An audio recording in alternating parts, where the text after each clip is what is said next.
कभी ऐसा हुआ है कि आप बस एक कमरे से दूसरे कमरे में जा रहे हो और एक नन्ही सी परछाई आपके पीछे पीछे चली आ रही हो? आप रसोई में हो या फोन पर बात कर रहे हो, वो बस आपके आसपास ही रहते हैं। कभी कभी ये बहुत थका देने वाला हो सकता है ना?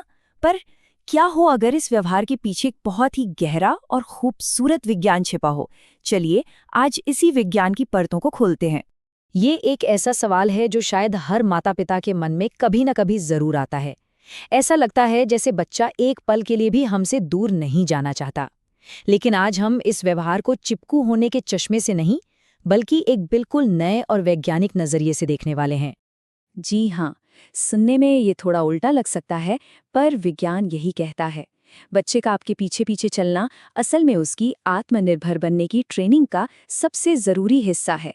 ये कोई समस्या नहीं है, बल्कि ये एक बहुत ही सेहतमंद विकास का संकेत है। तो चलिए इस कमाल के विचार में और गहराई से उतरते हैं। इस पूरे व्यवहार की जड़ को समझने के लिए हमें अटैचमेंट थ्योरी यानी भावनात्मक जुड़ाव के सिद्धांत को समझना होगा। असल में सारी कहानी यहीं से शुरू होती है। ये कहानी पूजा और उसके बेटे कियांश की है, लेकिन ये कहानी शायद हम में से बहुतों को अपनी ही लगेगी। पूजा को भी यही लगता था कि कियांश बस बहुत ज्यादा चिपकता है, पर जब उन्हें इसके पीछे का विज्ञान समझ आया ना, तो उनका पूरा नजरिया ही बदल गया।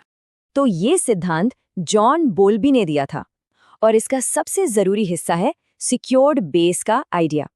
इसका मतलब है कि माता पिता बच्चे के लिए एक चार्जिंग स्टेशन की तरह होते हैं, एक ऐसी सुरक्षित जगह जहां से बच्चा हिम्मत और आत्मविश्वास को चार्ज करता है ताकि वो बाहर की दुनिया को घूम सके, उसे एक्सप्लोर कर सके। और यहीं इस सिद्धांत का सबसे खूबसूरत विरोधाभास छिपा है। बच्चा आपसे दूर जाने के लिए ही आपके पास आता है। वो आप पर निर्भर होने के लिए नहीं, बल्कि आपसे आजाद होने की हिम्मत जुटाने के लिए आपके पीछे पीछे चलता है। आपका साथ उसके लिए पिंजरा नहीं, बल्कि उसके पंख हैं। मनोवैज्ञानिक मैरी एन्सवर्थ ने इसे एक खोज का चक्र कहा है। ये एक तरह का डांस है। बच्चा थोड़ा आगे बढ़ता है, खेलता है, फिर पलटकर बस एक नजर आपको देखता है। जैसे ही उसे तसल्ली होती है कि हाँ आप यहीं हैं, उसका आत्मविश्वास रिचार्ज हो जाता है और वो फिर से अपनी खोज में लग जाता है। अब चलिए देखते हैं कि उस छोटे से दिमाग के अंदर असल में क्या चल रहा होता है। ये सिर्फ भावनाएं नहीं है, ये तो दिमाग की पक्की वायरिंग है, एकदम हार्डवायर्ड न्यूरोलॉजी। इस प्रोसेस को कहते हैं सोशल रेफरेंसिंग। जब भी कोई नई चीज, कोई नया इंसान या कोई नई सिचुएशन सामने आती है ना, तो बच्चे का दिमाग तुरंत आपके चेहरे को स्कैन करता है। आपका चेहरा उसके लिए गूगल मैप्स की तरह है, जो बताता है कि रास्ता सेफ है या आगे खतरा है। एक बहुत मशहूर विजुअल क्लिफ प्रयोग इसे बहुत अच्छे से दिखाता है।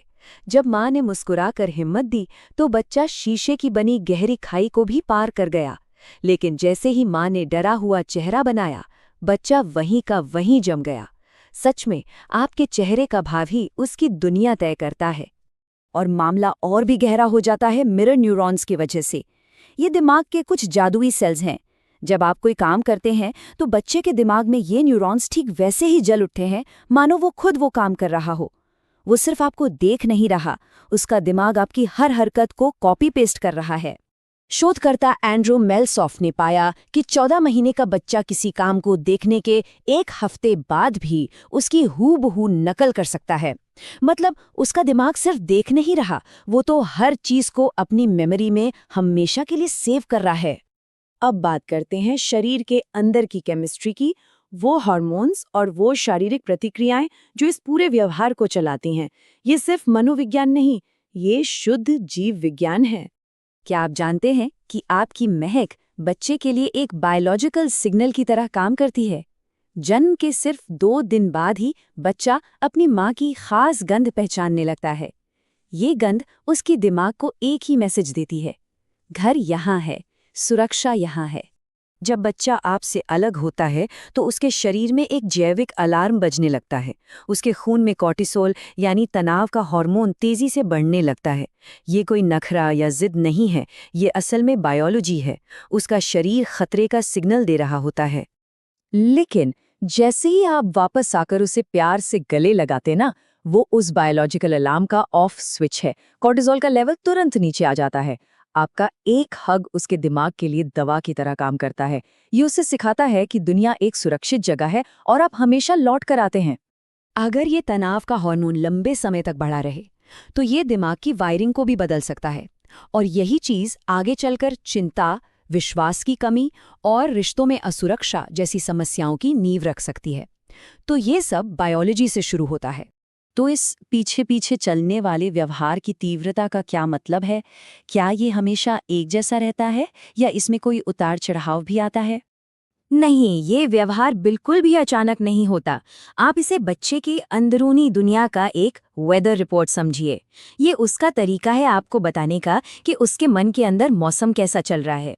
रिसर्च बताती है कि जब बच्चा बीमार होता है, किसी नई जगह पर होता है या जब वो कोई नया स्किल सीख रहा होता है, जैसे चलना या बोलना, तब वो ज्यादा चिपकता है। वो असल में कह रहा होता है, मेरे अंदर बहुत कुछ चल रहा है, प्लीज मेरे पास रहो, मुझे आपकी सुरक्षित आधार की अभी सबसे ज्यादा जरूरत है। तो चलिए अब इन सभी वैज्ञानिक धागों को एक साथ जोड़कर देखते हैं और समझते हैं कि बच्चे के उस हर एक नन्हे कदम का असली मतलब क्या है। तो अगली बार जब आपका बच्चा आपके पीछे पीछे आए तो याद रखिएगा कि ये कोई आदत नहीं है जिसे छुड़ाना है। ये एक सवाल है।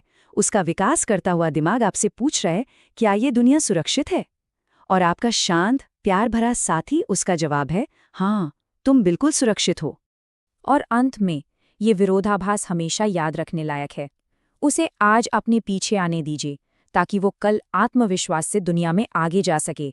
क्योंकि जो बच्चे अपने सुरक्षित आधार से सबसे मजबूती से जुड़े होते हैं ना, वही दुनिया को जीतने का सबसे ज्यादा हौसला रखते हैं।